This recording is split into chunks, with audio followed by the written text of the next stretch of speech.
Hey there, music fans. On April 11th, 2025, I took my wife to see The Temptations and the Four Tops at the Bluegate Performing Arts Center in Shipshewana, Indiana. My name is Mark, and this is my music rundown. Okay, lots to unpack here, so this one might get a little long. Let's start with the theater. I really should do a separate video on this theater as we go there quite frequently. The Bluegate Performing Arts Center in Shipshewana, Indiana. This theater is nothing short of spectacular. It checks all the boxes on my great experience checklist. Shipshewana is a very small Amish town known for having an abundance of country-style general stores, gift and antique shops, as well as a huge outdoor flea market that boasts 700 vendors on over 40 acres of land. It amazes me as an entrepreneur how big the business is in this town, specifically at the Bluegate, considering the population of Shipshewana is only 855. No, that's not a mistake. 855 people. It is very common to see Amish buggies pulled by horses running along the sides of the road. And when walking across any street, you must be certain to avoid stepping in the horse trails, if you know what I mean. Yet here in this tiny country town in the middle of nowhere, Indiana, is a 1,500-seat theater with a literal state-of-the-art sound system. I'm sure it helps that Sweetwater is only about an hour's drive away. According to Polestar, the Bluegate Theater is the #1 most attended theater in Indiana, the #8 most attended theater nationwide in the under 2,000 seats category, the #54 most attended theater worldwide. Those stats are kind of amazing to me. The lobby areas are decorated with memorabilia of artists who have all played at the Bluegate Theater. It's a mix of signed tour posters, signed photographs, signed guitars, and a display case of signed hats. For us, this theater is the ideal size. It's large enough to book some of the bigger touring acts, but not so big that it's a logistical nightmare to go to a show. In the last year, we have seen 38 Special, Cheap Trick, Styx, ZZ Top, Dionne Warwick, the Commodores, the Temptations, Trace Adkins, the Oak Ridge Boys, and Christopher Cross, just to name a few. The staff and security are all very friendly and accommodating, and I have only seen one ugly moment in the dozens of shows that I have attended here. And it was certainly a case of a fan pushing the limits too far to be a nuisance to other fans and giving security just enough of a hard time that they stopped smiling and they walked him out. The rest of us were happy. The show started off with the Four Tops.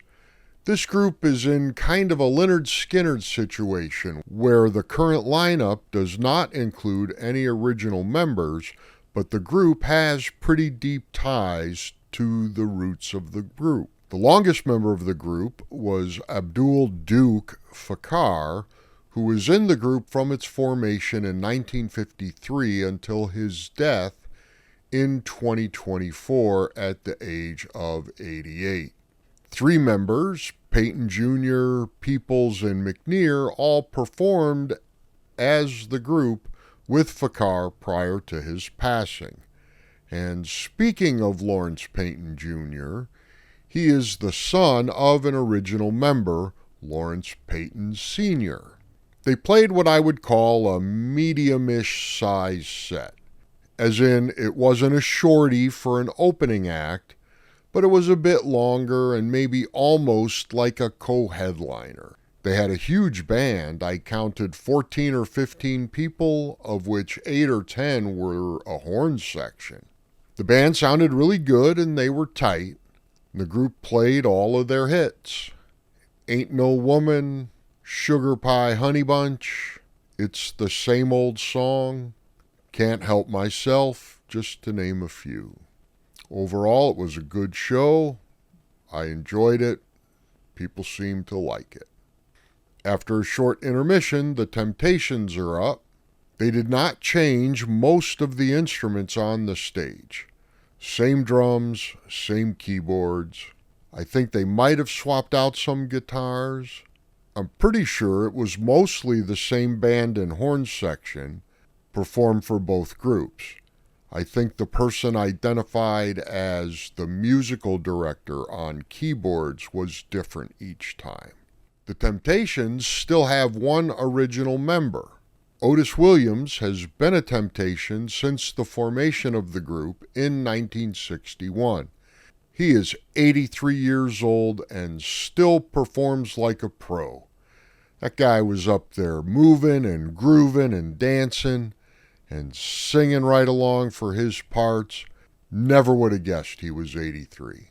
Several times they joked about being old and needing to sit down or take a break for a minute to wipe off, take a drink and catch their breath.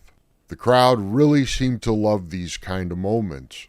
It really hammered home for me how surreal it was to see an original Temptation perform in person at that age. Performing at that age and owning the fact that as we age, things change and we can't always do things the way we used to is kind of a badge of honor in my eyes. It makes me respect him all the more for performing at that age. Yeah, I'm talking to you, Kevin Cronin of REO Speedwagon. Go Team Bruce all the way. The Temptation set list, which my wife was able to score after the show, was 10 songs, of which one of those was a medley with 5 tunes in it. Papa Was a Rolling Stone is actually my favorite Temptations song. Get Ready would be next, although that's originally a Smokey Robinson song. The Temptations covered it in 1966, and admittedly the version I heard growing up was the Rare Earth cover from 1970 that had a little more of a rock feel to it.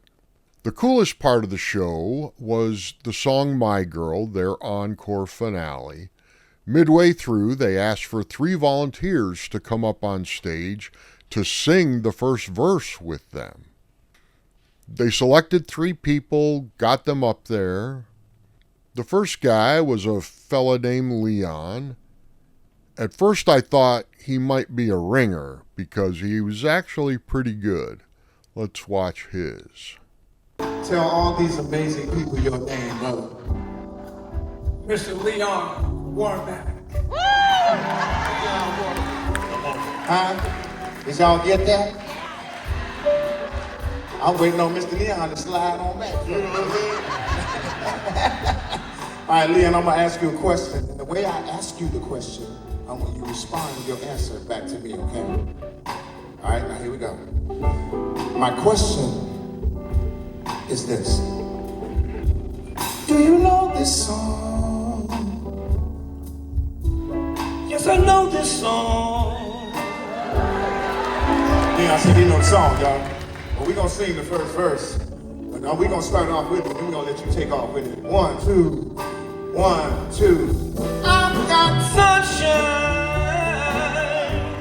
on a cloudy day. Look out, my dog. Come on.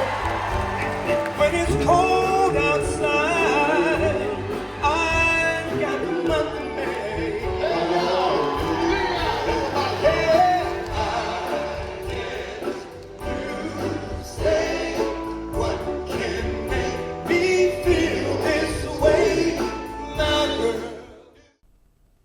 they assured us that was just some random person out of the crowd.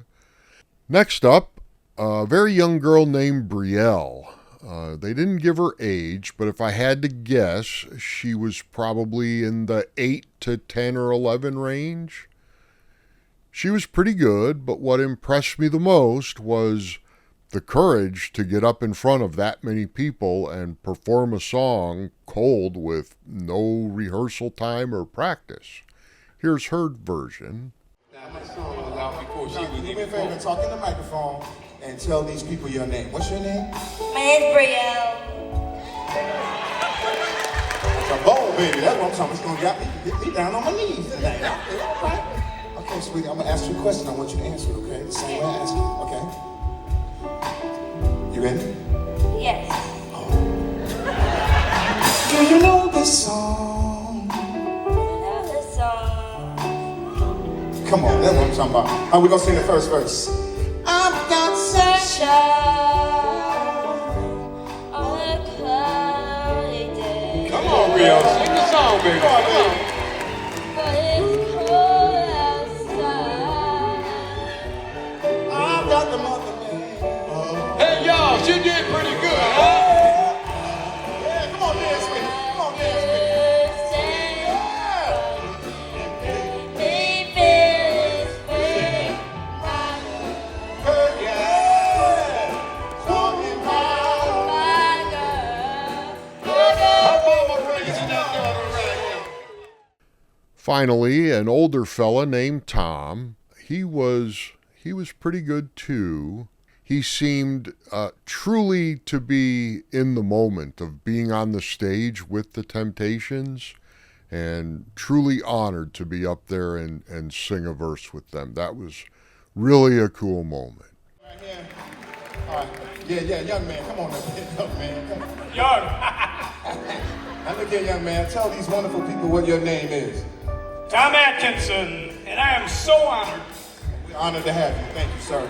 Yeah, So I'm yeah. gonna ask you the same question I asked them, and I want you to respond the way I asked you. Okay, you ready? Do you know this song? Yes, I know this song. Star Search, y'all. Star Search. All right, well, we're gonna let you take off on this song. Remember, all right? We go 1, 2, 1, 2. I've got sunshine Go ahead with it. on a cloudy day. You got it. Sing it song. Sing it song. When it's cold outside, I've got the month of May. Hey, y'all. I guess you said what can make me feel this way, my girl. This girl. Over there, talking about my girl. 51 years I've been married to that lady. Yeah, good job, baby. You did this great song. Beautiful, beautiful. I think audience interaction stuff like this is just an amazing experience. I wish more bands would do it. So here's my wrap up. First of all, this show was pretty spectacular. But for shows like this, with groups and bands that have been around a long time, and the lineups are not the original guys, we have two ways that we can kind of judge and define the lineups. The first is the legal right to use the name. Most of the time, this is someone owns the legal right to the band name and has either hired or somehow made an agreement with people to perform as the band. My example here would be the Drifters, with almost 70 different people being a part of that group, and the longest tenured current member being Hollywood Logan, who joined in 1983. The second method being, original members are still here, they've just replaced some along the way. Ultimately, it's up to us, the fans, to decide if we accept the group lineup or not.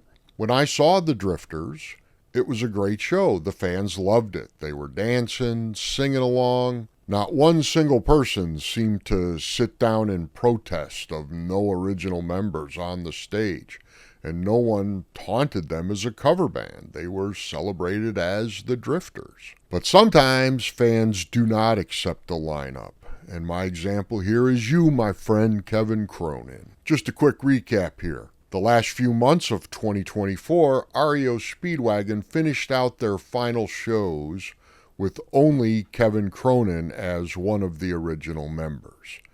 This may have been as little as 5 and as many as 15 shows. Bruce was still nursing his back injury and not able or willing to perform. Due to disputes within the leadership, when Kevin decided he didn't want Bruce to come back, he lost the ability to use the REO Speedwagon name. Instead, in 2025, he is touring as the Kevin Cronin Band, the voice and songs of REO Speedwagon. It's literally the same 5 guys that were REO Speedwagon just a few months ago. The public backlash has been large, many fans voicing their disapproval. Even teamed up as a co-headliner with Styx for a summer tour, ticket sales seem to be slow for those events, with many close seats still available and tickets have been on sale for months. We'll see how it goes. Fans' most powerful vote is with their wallets. Anyway, I recommend seeing The Temptations with the Four Tops if you get a chance. It was a really good time and a trip down memory lane. My name is Mark, and this has been my music rundown. I will see you at the show. Another piece of bacon, baby.